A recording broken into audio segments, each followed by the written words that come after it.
Alright YouTube, what's up? It's Bando back, and I have another video with the 454.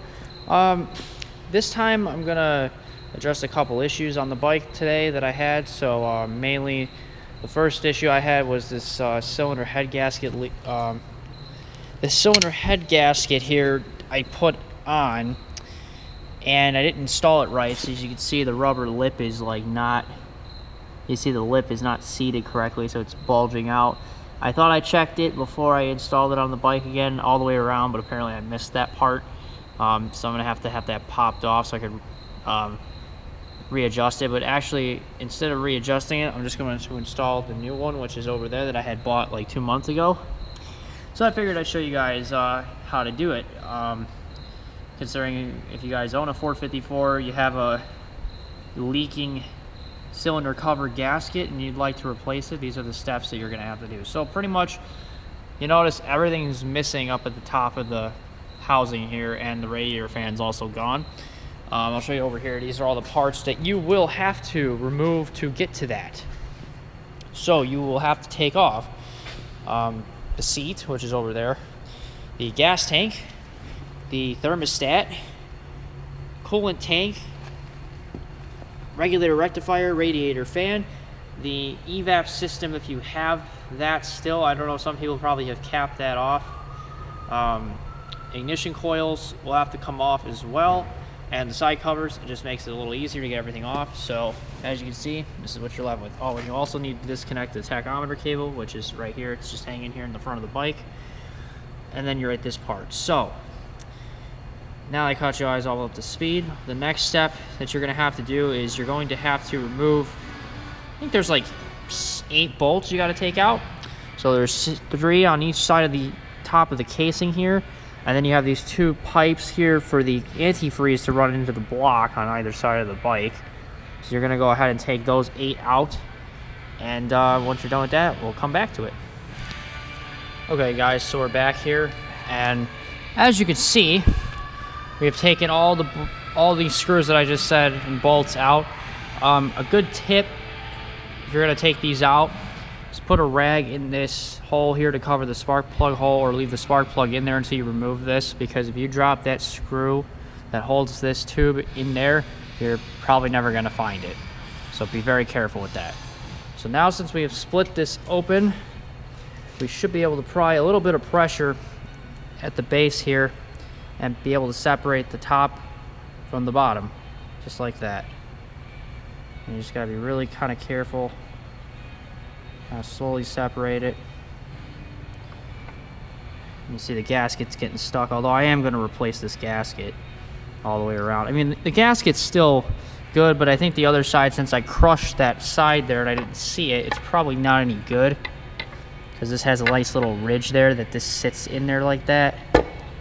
So kind of want to go around and massage the gasket to separate it from the top. Now, I am not a professional, so take it how you will, but I don't do this for a living.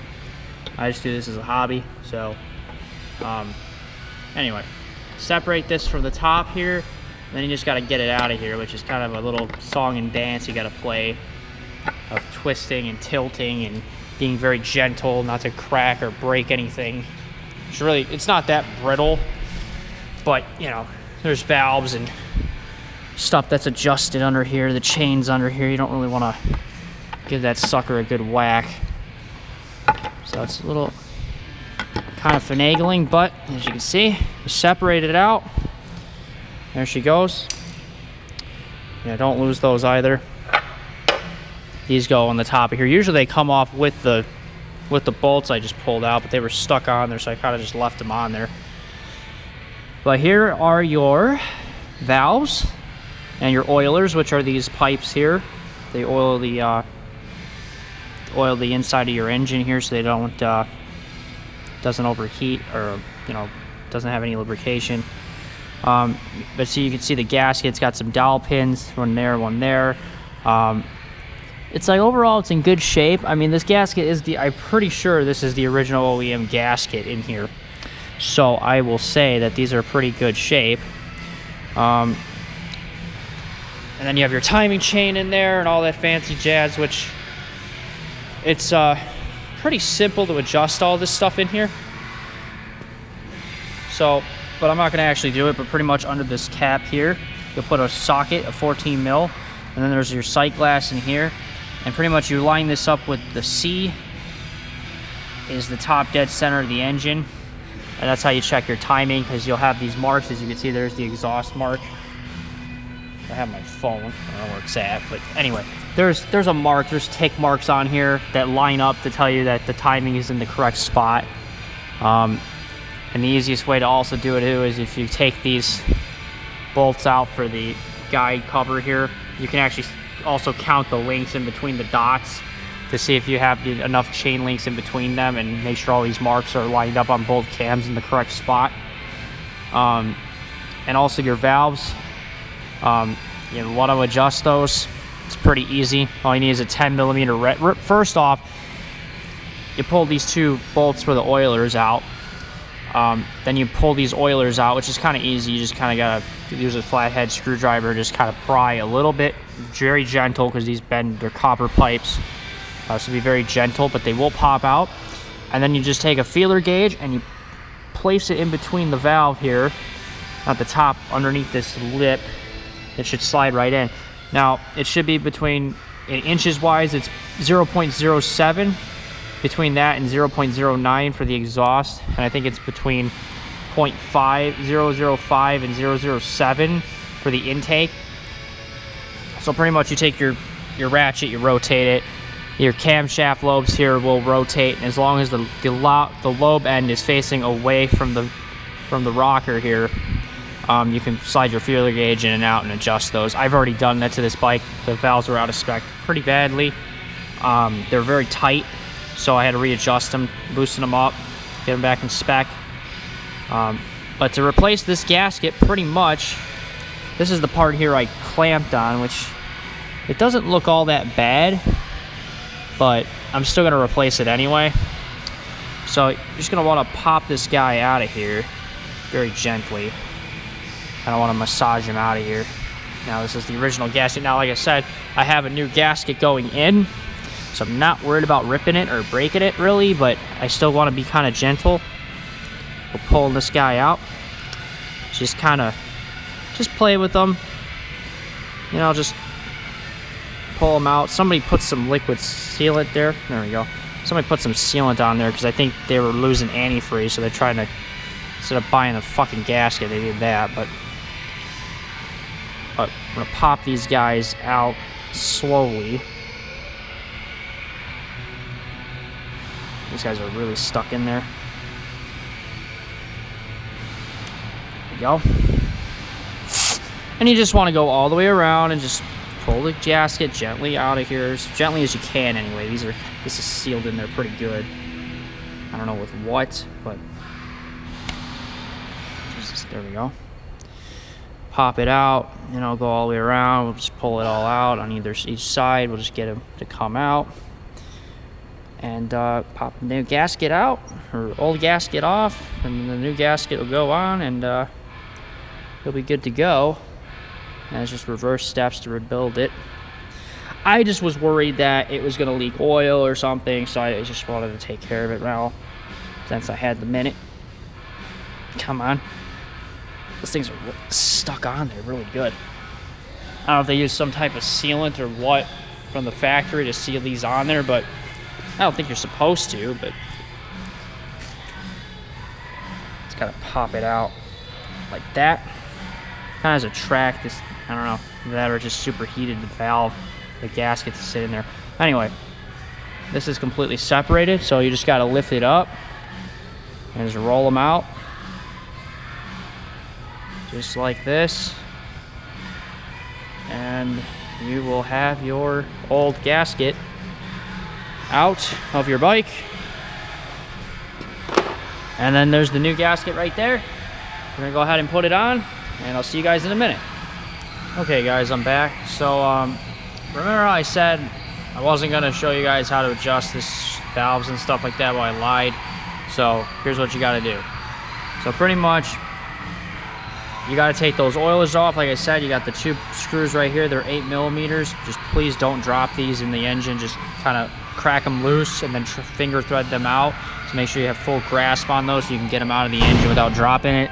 And like I said before, always take a towel, stick it right over these holes so that way you don't drop the screw by accident. Say if you pull it this way, at least it lands on the towel and not in your spark plug hole or your antifreeze hole. After that, you're going to want to come over here and you're going to want to use a 14 millimeter socket. I have these 2 caps off, like I said before. 2 caps are off. You have a 14 millimeter socket. You put this in and you can turn it clockwise to turn the crank, which I'll show you guys right here. You can see the sprockets are moving, the valves are decompressing here, the exhaust stroke. Then these are going to come around the intake stroke. There's 2 separate ones obviously for cylinder 1 and 2. You can see the cylinder intake side's going. There we go. And it comes up. So pretty much when that cam lobe right there is right there facing away from the valves here, so it's got to be pointed upward this way. Then you can use your gauge and you can go and test your valves. Now, according to the manual, which you can download as a PDF online, I easily found it. Just Google it, Kawasaki 454 LTD shop manual. According to that guide, it says you're supposed to be on the exhaust side, you're supposed to be maximum 0.9009 is your maximum distance out. If you're at 0.10, then you're too far. And then for the, just a second, I'm gonna pull out the other 2 gauges. Let me flip it around. Here we go. So, for your intake side, you should be at maximum 0.07. I don't know if you guys can see that, but this is inches. The underneath it's in millimeters. You gotta be, depends on what your gauge is set up in. Mine's set up in, is primarily in inches. So you gotta make sure you look at the right gauge correctly. So yours max should be 0.07 on your intake side. So 8 is above it, 0.08 is 1 above it. So if you guys haven't used a feeler gauge before, this is how you use it. So pretty much you take this guy, the 0.07, right? Because that's the max we want. So we take this guy and you slip them in here in between this ring, and there's a little gap and you'll feel it. You just want to slide them in like that. And see how you notice how he slides? He's got a little bit of the tension, but he slides though. That means it's good. That means that's what you want. Now if you go to the 8 and you try to slide the 8 in there, it won't slide in there. See how it's stuck? Oh, actually no, that one actually slid in there a little bit. I might have to tighten that one up a little bit. But you should not have this 8 should not, no matter what you do, that 8 should not slide in there no matter what. The 7 should slide easily and the 8 should stop. But I gotta see how I got it to force in there. I gotta tighten that one up. So let's try the other one. This is 7. Now it should have quite a bit of force to try to push this guy in here sometimes. And some of these inside ones are at a very inconvenient spot. See how that one's a little tougher, but I can't slide him and he's a little stiff. That's okay though, because that's what you want. You go to the 8, you try the 8, and the 8's not going in. And that's what you want. The 8's got to stop, and you see how I'm putting force into it where it's bending this feeler gauge, and it won't go in. But this guy, however, I can force him in. So, to tighten said valve, you're going to need a tiny screwdriver, flathead, and you're going to need, which is on the other side of the bike here, let me go grab it. You're going to need a 10 millimeter wrench. This is all you should need to tighten these down. I think whoever was in here before, tightened them with a freaking socket, which is stupid. You're not supposed to do that. So the way this works is you take this wrench, you place them over here like this, and now you're gonna go counterclockwise, obviously, to loosen. That's a locking nut, so it locks the valve adjustment in place. So you're gonna pull towards me, and that's gonna loosen this guy up like that. Now, obviously, I adjusted the valve. You see how the flathead screw there moved, so I'm gonna move him back, just like this. You may have to loosen this nut. It's kind of a pain sometimes, like that, and you can turn them. So he was about there. Then what you're gonna wanna do is you're gonna take your feeler gauge here, and you wanna keep sliding him, you know, obviously slide him in like this, make sure he fits. Slide the 8 in. If the 8 fits, obviously if the 8 fits, you know it's a bad day. See, he's fitting in there still, so we need to tighten him a little bit more. So you go back to your screwdriver, flathead, and you tighten them a little bit. Go back to your feeler gauge, slide them in there. I might have went too tight on that one. It's now my 7. See, I notice my 7's not, no dice, not going in. So, it's very precise, guys, so you gotta just little baby turns. Little tiny, little weeny bitty turns. It's like, can 7 get in there? No, still can't get in there, no dice. Go back. I'm sorry, I apologize if the camera's shaking and shit, but it is what it is. I'm trying to do this one-handed and trying to show you guys this side of bitch. See, okay, he slides in there. That's good. That's a 7. And you're gonna try your 8, and 8's got no dice. No dice. Can't, pushing all my force into him, he can't go in there. 7 on the other hand, slides in there perfectly. Awesome. So, now this part I'm gonna need 2 hands for, so I'm not gonna let you guys see this part. But, trust me when I say this. Now you're gonna wanna put your screwdriver in here, and obviously take your rad or your wrench and place them over the lock nut. You're gonna wanna tighten that up while holding the screw in place while you tighten this, because if you don't hold that screw in that setting, it will screw it up and you'll lose your adjustment, this is probably the hardest part of the whole valve adjustment setting. So let me put this down really quick. And I guess I can go like this. I don't know if you guys are gonna be able to see it, but got my screwdriver. I like to use the box, the closed end. Just slide them over like this, and just tighten slowly. Slowly tighten it. Now it's gonna be really tiny little turns because the GoPro's in the way, and I can't really get this guy to turn any farther than where I'm turning. But eventually, it'll bite right there.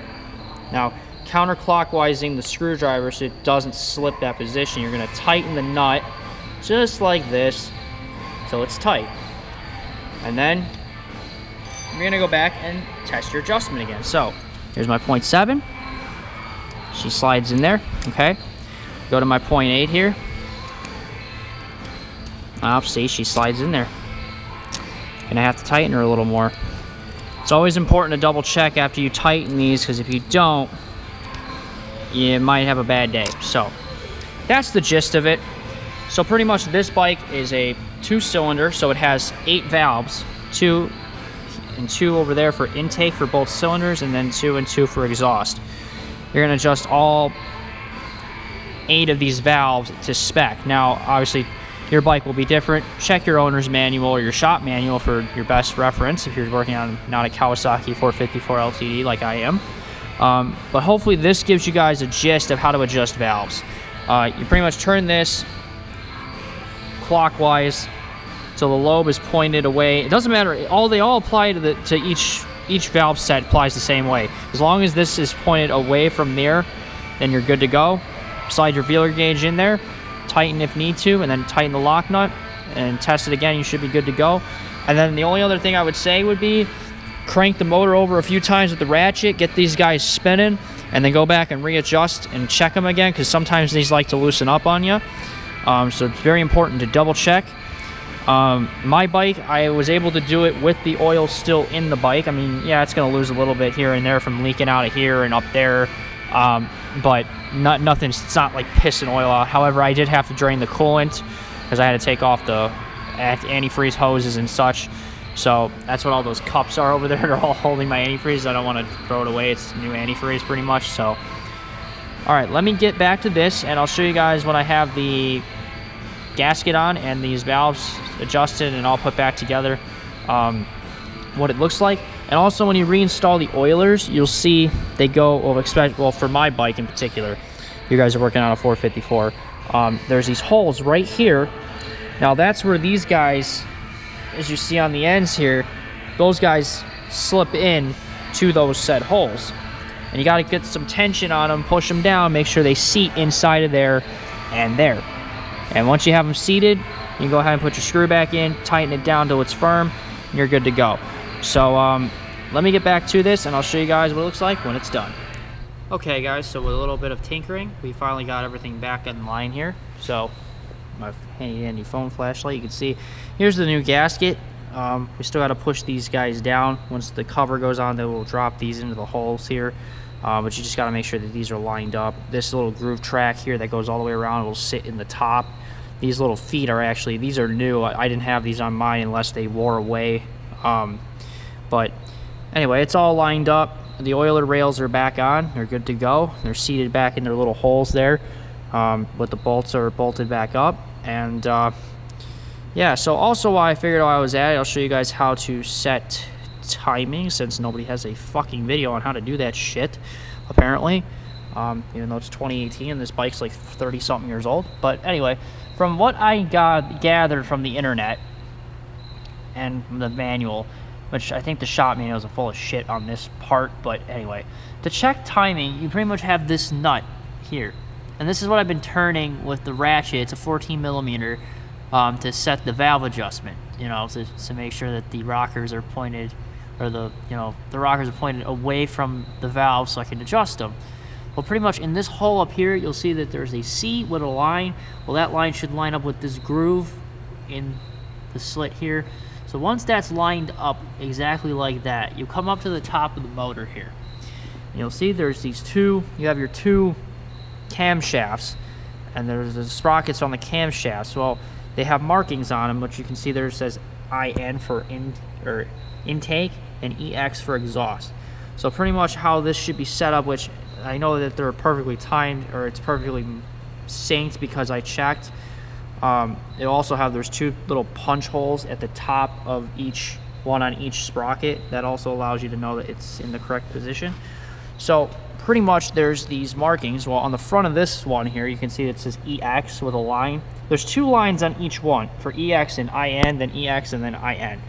So pretty much the exhaust line, there should be, the first line should line up with the top of the crankcase right here, which if the gasket wasn't in the way, you would just be able to see it. It lines up with the top of that. And then the intake side, the second line down there on the bottom should line up with the top of this metal here on the head. And then this one here, the exhaust, the second line should line up with the top of the head, and then this first one for the inlet side should line up right here. And I believe, I'm not exactly sure how many chain teeth are supposed to be, but you can pretty much count the number of, you know, sprocket links in between the two dots. I believe it's supposed to be like 24 or 26, something like that. That's supposed to have the amount of chain links in between the two dots. And if you have all those correctly lined up, then your timing should be correct. And also the chain tensioner down here should be tight as well, depending if you have a manual or a auto tensioner. That needs to be tight as well, so that way it doesn't jump or anything, which it's pretty good about not jumping. But this bike's got 30,000 miles on it, and it seems to still be in spec, so that's really good, even though it was very poorly taken care of by previous people. So we got this all together.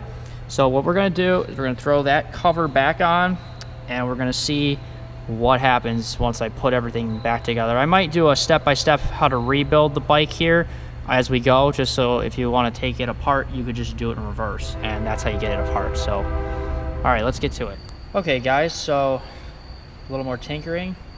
We got the gasket installed. So as you can see, your gasket should line up similar to this. You have to check inside the crevices, make sure the rubber is protruding out but not like really weird looking, to where the gasket looks like it's warped or anything like that.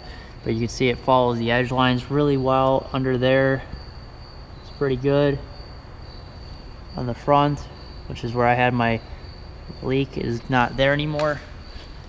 Or I didn't have a leak, but it was protruding out like where the gasket wasn't even holding. Come over here, same thing. Looks good. Sealed up there. Sealed up in here really nice. Coming around here. Looking real nice. So after you check every corner of your gasket and make sure that it's not misaligned in any shape or form, you want to take these 6 bolts, and in the manual it says to, in the shop manual it says to torque these to 87 inch-pounds. So you torque all 6 of them down, and then you're good to go. Which we are ready to move on to the next step. So the next step will be to put those tubes for the antifreeze back in, so it'll be one on each side. You have to slip it down in here, down in this hole in the middle, and then use the screw here and bolt it to there and there. What I recommend doing is you thread it in with a screwdriver first, and then you hit it with an impact, but you just do it really lightly to where it just clicks one time. You know, you don't want to just sit there and crank on it. You just want to sit it till it clicks one time. That way you know it's firm, and that way it's not going to leak any antifreeze into your block or into the spark plug hole or anything like that. So let me get those in there, and we'll move on to the next step. Hey guys, so I'm back in the garage again. Remember I told you you should cap the spark plug holes? Well, turns out when I went to go put the bolt in here for this tube, this here, it dropped out and it fell in the spark plug hole, and the bolt actually got stuck in the cylinder here, so that was a bummer. I was really bummed out because that was the last screw I needed to put on top of this plate here to start rebuilding the bike back together. Thankfully, I asked for help, and my mechanic here at the shop, he's a godsend. He got it out. It's right here with this magnet tool.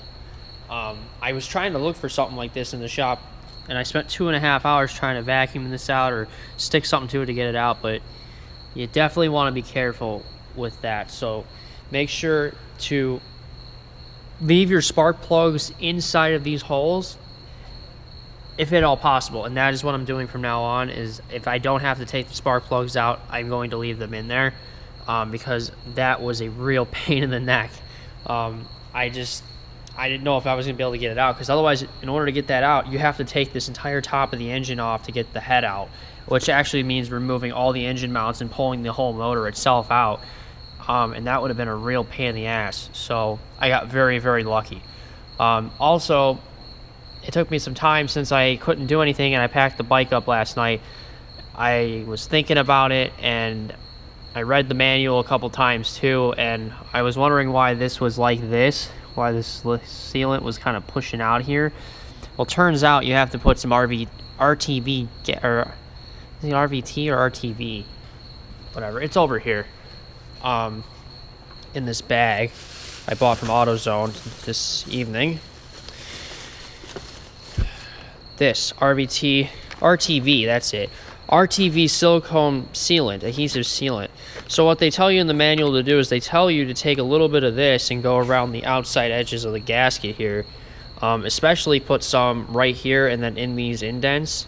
So I'm going to actually pull this back off again and redo that, being careful not to drop anything inside of here now into these antifreeze holes. But I'm going to also put a rag over that too as soon as I pull these pipes out, to make sure that they don't fall down in there. So the other thing I was thinking about is I was wondering if this vacuum system here, this system here that runs this into the air box again, why it's even there. And it turns out that that's actually just an emissions thing.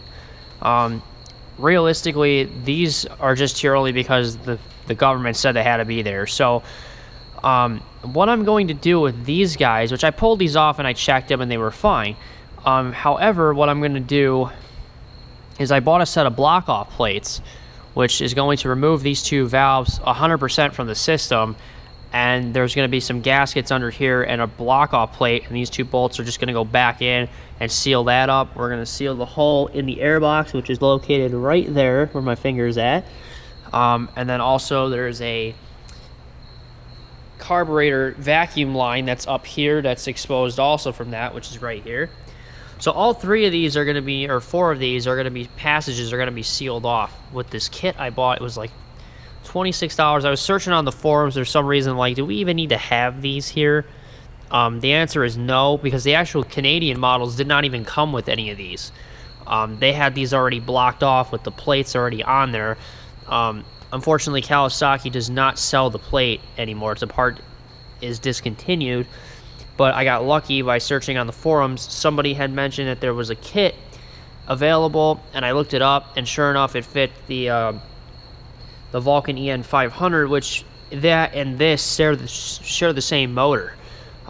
Luckily, I think the 500 just had some, I think, are bigger pistons. I think that's the only difference. But I got lucky, so I'm going to be able to pull these off, pull the reed valves off. Damn fly. Sorry. Freaking buzzing around my ear. Pull those off and put the valve cover or the caps on there, and that will also allow me to clean up this entire space a little bit more. This big cylinder isn't going to be hanging in here. The pipe won't have to run through the carburetors anymore, and I can actually get it in and out a lot easier if I had to do a carburetor maintenance cleaning or something like that. So I'm really excited. It was only like, it was $26, and then it was another $8 to ship it, so it came out to be like $34.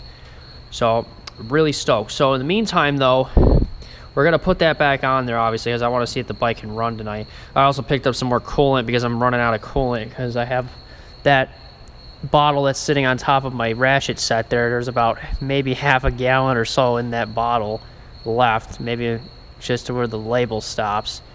So maybe a little more than half a gallon. I don't know. But there's a little bit left, so I needed more coolant. So I'm hoping I'm going to have enough to fill this radiator up and get the lines filled up. So then that way I can at least run the bike and see how it does tonight. I'm very happy. I'm very stoked. I can't wait to get this back together.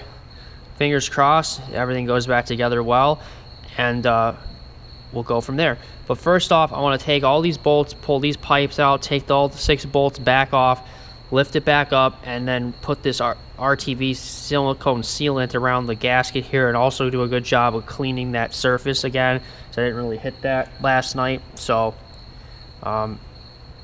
get that going, and we'll see what happens. So stay tuned in a bit. All right, I wanted to take a quick second here because I have the cover gasket off. Here's the gasket, here's the cover itself. Here's the inside of the motor again also. So what I'm going to do is, according to the manual, when I read it, the shop manual from Kawasaki, it said take brake cleaner and clean up the edges of this surface here. I'm going to use that in a microfiber towel, and I also am going to go to the top of the cover gasket itself in here, and spray down in here, clean up this entire line up in here, make sure that that's good. And then I'm also going to use that RTV sealant, which is over here, silicone sealant. It's adhesive and a sealant. We're going to apply some to these inside ridges here, these half circle pieces, then make a tiny little bead. I'm probably going to put all the way around the bottom side of this along the engine casing there. Just a little tiny bead, nothing crazy, just to kind of make sure that nothing leaks out of there, and it's all good to go, and I won't ever have to take it off again, hopefully. But we'll see how it goes. And then I got some brake cleaner that I'm going to use to clean up the surfaces, and then microfiber rag to clean it off and wipe it down. So good to go. We'll see what happens next. Okay, use a little bit of brake cleaner, clean this up. I figured also while I was cleaning this up, might as well clean the inside of this. And man, this looks so much better. Now, it's not perfect. You know, you still got some oil spots and that in here, but you know, I just wanted to make sure that any of the hard sludge type deposits, if there was anything stuck to the walls, I wanted to get it out. So brake cleaner did a hell of a job getting that out of there. Also take note, this is your tachometer, or your, I shouldn't say, yeah, for your RPMs and shit. It's your tachometer right here. It's attached right there. So you want to also know when you put this cover gasket on, which I didn't note it yesterday, when you slip this on, this has got to line up with this screw right here. Because if it's not lined up, this is going to push up on that screw, and it's not going to allow the gasket to seat properly. So make sure you're aware of that. If you see it poking up, you might have to turn your tachometer to get it to sit in there right. So after that, I also hit this, and you can see this turned out much, much cleaner than what it did. So that's excellent. You can kind of see it shining a little bit for being a 30-something-year-old bike. Turned out pretty nice, so I let it dry. So we're going to start putting this sealant on there, and then we'll get this guy back in there, and we'll bolt everything down, and we'll see how it goes. Okay, guys, a little bit more progress. So, of course, if I can't get my flashlight on here. Let's see, here we go. So we got the gasket all nice and situated. You can see a little bit of the silicone sealant sticking out, which is okay. Just going around making final checks here, making sure everything's straight, but so far everything looks good. I just have to tighten down the screws down to 87 inch-pounds. That one's sitting a little far in, so I had to pull him out a little bit. But other than that, she is looking fire, so that is good. Everything looks good. So now, once I pull him out a little bit with a flat head, I'm just going to kind of coast him to come out a little bit. But you just want to take your torque wrench and re-torque all these bolts back down again, and make sure it's sealed. Stay tuned a bit. Alrighty. So with my torque wrench sent to 87 inch-pounds, all 6 bolts have been tightened, and as you can see here, now there's a little bit of streaking on the engine. That's just me wiping the gasket sealer off. I just use a shop rag and wipe down the excess, but you just want to know like where these are sitting. They're pretty much flush with the side of the engine body here, which is good. Make sure there's no leaking. You know, just double check one more time, go all the way around, look at everything, make sure everything's fine. Make sure you got no crimped edges or anything, or nothing sticking out unusually. That's why I also wipe the gaskets on the side here. There's little half moons down so I could see if they were sitting properly, but as you can see, we're all good in the hood here. So okay, now we just reassemble everything. So we'll start from the ground up, and what I did in the previous videos, I'll try to walk you guys through on how to reassemble. If you want to disassemble it, just do the exact opposite I'm doing here. So first off, we have to get these these antifreeze tubes back in. Make sure you don't drop the bolts, although like I said, now just put the spark plugs in the hole. That way that prevents that hole from getting dropped into. And then when I get those put in, I'll come back. Okay guys, thankfully the tubes went in perfectly this time. Just like I said, make sure you got a firm grip on this screw and just hand tighten it all the way down so you can get to the bottom. And then what I recommend with those guys is use an impact, but just click it one time, just spin it till it stops, click it one time, and that should be tight enough. The only reason why I do that is because I want to make sure that there's no antifreeze going to leak out the bottom of these tubes, and that was my main problem I had before, so that's why I did that. Okay, next step, radiator fan. So we're going to mount that up to these 3 bolts. 1, 2, and then the third one's right here. So get that slid in there, and then we'll move on. Okay guys, so got the radiator fan bolted up. 1, 2, 3. It's not going nowhere. And also make sure, plug your lead wire back in. Next thing's gonna be on the other side of the bike. So it'll be thermostat. So pretty much you want to slide the thermostat into obviously the top part of the radiator here. Make sure you don't forget your ground wire. This was missing on my bike before. I had to put this on here and make it myself because this is the ground for the radiator fan. Otherwise your radiator fan won't work right. So there's 1 bolt up here and 1 bolt right here. And then there's a series of clamps like these, that hose clamps that have to go around to make sure your antifreeze doesn't leak. And the 2 pipes are going to connect to right here on top where I just bolted these on. So let me get that together. I'll show you guys what it looks like. Alright, so there you guys go. Got the clamp here, because this is the parts you got to have tight. So you got the clamp here that goes into the thermostat. You got your thermostat switch here to raise your temperature. Goes right in there. You got 2 bolts, 1 here and 1 here. Here's your ground wire. You gotta make sure you got that on there. These wires are for the coil, so don't worry about them just yet. Got 1 clamp here and there. Now these aren't the factory hoses. Again, dumbass put them on. But clamp here and here, and clamp here, and then on the other side. Make sure all 5 of your clamps are tight, or you're gonna have leaking problems. Don't want that. I've had one already leak under here before, so make sure they're tight. Alrighty, what's next? I believe the next step would be the evap system, which I'm going to eventually delete this system because it just gets in the fucking way and it's really pointless, and all it is emissions bullshit. That'll be a later video when I do that. So, but right now I'm going to re-put it back on. You have 1 pipe on either side. The unit's actually going to sit up here, and then the last pipe's going to go down into the air box. which is over here. I gotta get this all ran together again, so be back in a second. All right, guys, well, that didn't take as long as I thought it was going to. It usually takes a lot longer. But here's how it sits. You got one here and one there. Goes to this check valve here. This air suction valve runs over here. This is the last tube I gotta hook up right here. There we go. And this guy runs in between the carburetors. It goes into the air box right down there. Next would be regulator or rectifier. You got your big 6-pin connector here. Two bolts right here. And then just plug them in and you should be good to go. We'll move on. I believe the next thing after that will be ignition coils. So, boom, look at that. In she goes. Make sure you route the wire and connector here. I have it running over the cables, hit these antifreeze lines. It's not touching it though. Okay, ignition coils, next thing. So, my ignition coils have a spacer that goes where these two bolts are, here and here. There's a spacer for the bolt to sit outward, so this isn't resting up against it, obviously, because it's cylindrical. So, it sits like this. What you want to do is you have your positive here and your negative here. Take the yellow wire and red one, plug it into the positive, and the right side wires are going to have, this is the black wire, is going to go to the right side, or if you're sitting on the bike, it'll be the right side coil.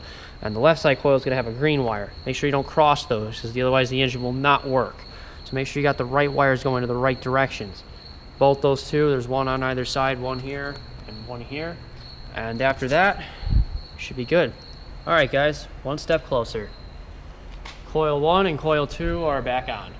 So, like I said, make sure bolts are tight. You got your plug set up like this, and you plug in your spark plug boot. Don't forget that, or you won't have any spark. Oh, and speaking of which, thank God I noticed that one. Tachometer cable. I'm gonna plug the tachometer in, which I'm supposed to route this under here, but it'll fit. I go like that under there. And he's supposed to plug in right here, and you just screw him down. So let me screw that down really quick, and then we'll move on to the next step. All right, whew, luckily I caught that, fixed it. What you also want to take note is I take a pair of channel locks, and I grab onto this top nut and I screw it in with the channel locks just to get it firm. If this is not tight enough, oil will come up out of here. Because there's like a seal in between here. It'll come up out of here and spill onto your block, and you'll start leaking oil up here. Not a good thing. Caught that before. So make sure you double check that. But it's good, it's tight. So now, coolant tank. It's gonna bolt here and here. And then you're gonna have two hoses. You're gonna have your upper hose here, which is gonna be in case the bike tips over or something, the coolant drains out of the hose down to the ground, which is over here, right there. And then your other hose is at the bottom of the tank, which is going to run under the bike, and it's going to connect to the top of the radiator spout right here. So make sure when you lose coolant, if you ever do lose coolant, it sucks it back into the system and it supplies more, because that's what your reservoir tank does. So let's bolt it up and see how it looks. All right, so the coolant tank's mounted. So again, like I said, check your clamps here and here, and then the one on the other side over here on top of the radiator cap right here. Make sure they're all tight and snug, they're not going to leak. Put your two bolts here and here, and then what I would tell you to do usually is take the cap off here, spin it off, put some coolant in it, fill it up to the full line. But since I only have this much coolant on staff right now, I'm going to save that for the radiator itself, and I'll put some in this later. Since that's how the bike was riding around before I bought it. Somebody was riding it around with no coolant in this. They just had it in the radiator, so it'll be fine for a single day or two until I get more. I got some on the way. I got a shipment from Amazon. I got 4 more of those coming. Okay, what's next? Gonna be the gas tank. So pretty much slip it over these rubber boots. Make sure you have these rubber boots on here or your tank's gonna rattle. Same thing with down here. There should be one down here as well. Make sure you have all of them. Slide your tank on and forward. As long as nothing's in the way, which the way I have it, it should not be anything in the way. So slide that tank on there. You got the single bolt that goes right here. And then you have your 2 lines. One, which is your main fuel line, which is located right here, running down into the middle of the carburetors. Your second one's going to go here. This is your vacuum supply for the fuel. So when vacuum pressure gets pulled it pushes more fuel down into the carburetors. That's how it controls the amount of gas it's getting. And also make sure your cables, your wires, nothing is up in this area here, so your tank doesn't crush it. I have everything below these pucks, so you know, test your throttle cable, test your choke cable, make sure you got play, and then redo it again once you put it on there. But we'll get it installed. We should be almost there. Right, so gas tank's back on. So to clarify, what I did was I bolted it there, slid up here, and it's resting on these pucks up in here. And you have your fuel line running to the back here, and your vent is right here running up to the back of the petcock. So now any of these can be done, these last final pieces can be done in any particular order. Even the gas tank necessarily could be a part of the particular order too, but you have your side plates and your seats. So pretty much these side plates here go in front of the tank. It covers the coolant tank and some of the other bits on the front end. The only thing that's, you know, obviously they only go on one way. So the one on the right side is going to have this full low symbol, which covers over the coolant tank so you can see it. And then the other one obviously is just a solid piece of plastic, goes on the other side. These are 2 Phillips head screws, and they go here and here. So go ahead and bolt those up, and then you should be good to go. Also, there's a clip on top which clips the 2 halves together. So just make sure you line that clip up over the top when you're finished. And we can move on to the next step. Also be sure to add your coolant in before you cover that up on either side. So first you would start off with the radiator side, fill this all the way with coolant, make sure it's full, and then you go to the other side over here and just put some coolant in the reservoir tank till it's full, and then put the side plates on. I almost forgot that, so luckily I caught that. And I'll be damned to say also I didn't drain all the coolant out, but we actually got this all the way to the top. It just kind of went down a little bit. But it got all the way to the top of that, and we still had enough to put a little in here just to almost reach the low line out of that little, like, half a gallon, whatever was left in that coolant bottle. So that's awesome. So that'll get me by for right now.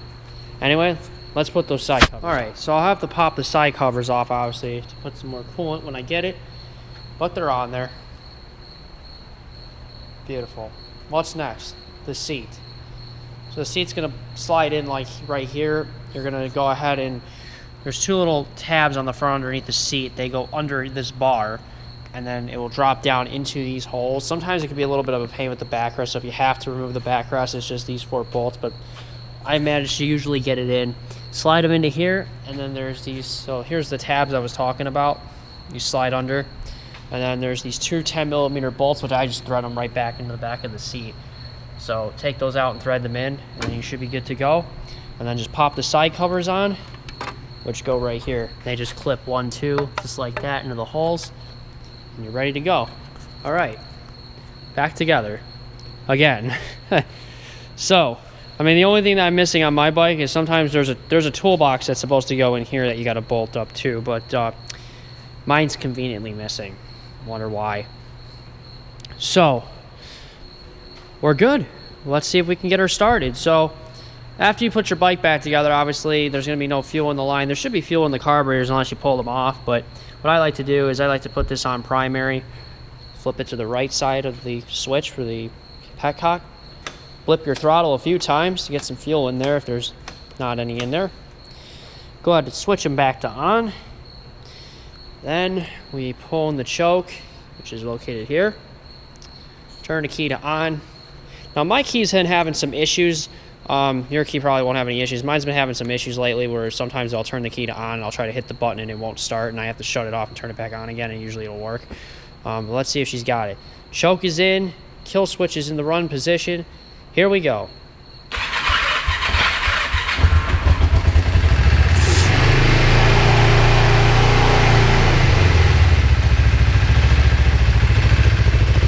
Well, well, well. She's back breathing fire again. What do you know? Excellent. So, pretty much what I would say at this point, let the bike warm up. Go ahead and take your handy dandy phone or your flashlight, which I'm using. Go ahead and check. See if there's any leaks going on. See any oil coming out anywhere. And I know I'm probably screaming into this thing, and it's not really that loud, but go around and check. That's normal. That's just I got some shit in there.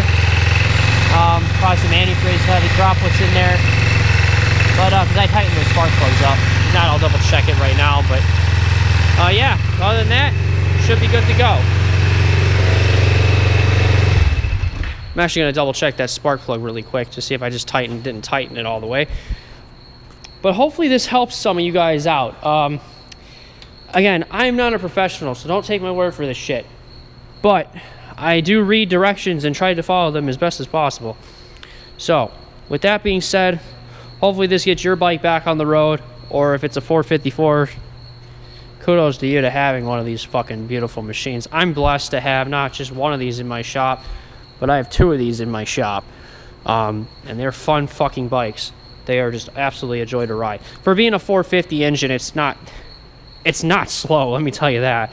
Both these bikes have been wrecked several times before me and my buddy Jimmy have each owned them. That one has had extensive physical facial work. This one, you can tell on mine, you got some scrapes here, some scrapes up here because somebody wrecked it. I'm lucky none of my turn signals are broken, but you can see they're gouged and beaten up. I replaced my grips, but I got to replace this too. This is my next project. The master cylinder here is leaking oil out of it, brake fluid. So I got to replace this guy too. So that'll be my next video. Stay tuned. You know, it's got some scrapes and stuff. Pipes are scraped up down there, as you can see. But other than that, you know, she rides wonderfully for being 32, 33 years old and having 30,000 miles on it. I'm just ashamed that people are willing to not take care of their shit and let it rust away to nothing. I bought this bike as a project bike. I knew that going into it. There's a lot of new parts I put into this bike. I think I made a parts sheet right now where I'm up to, I think I'm up to $2,500. This bike's not even worth $2,500. It's worth maybe $1,500 if you buy one on Craigslist or eBay or Facebook Marketplace or somebody. It's usually around the $1,500 mark unless you're going to buy the mint condition one. Then they might go for $25, but this is nowhere near mint. Yeah, I'll have a video afterwards later on down the road when I'm finally kind of satisfied with the bike of what I done to it and what parts are new and what on there. But the only other thing like recently I did was I rebuilt this whole front brake system. The only things that are not new on this brake system in the front are the caliper body itself and this brake hose. But everything else is going to be brand new. Boot bolts, new boots, new pads, new oil, new bleeder valve, new cover, dust cover, new rotor, and then I will have a new master cylinder once it gets here. It's not going to be the OEM one, but that's okay. I'm just hoping it's going to work the same. I really like the stopping power of the OEM one. It needs all that pressure it can get to stop this thing sometimes. So hopefully you enjoyed the video, guys. Leave a like, comment, see if it helped you out. If you got any questions, let me know. I'll try my best to help you out. So this next video, talk to you guys later. This is Bando and I'm out.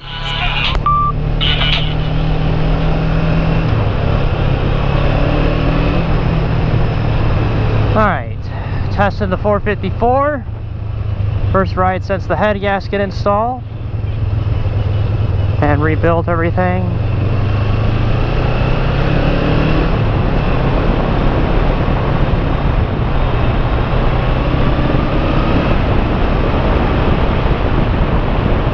God, it's so weird shifting with those fucking boots on.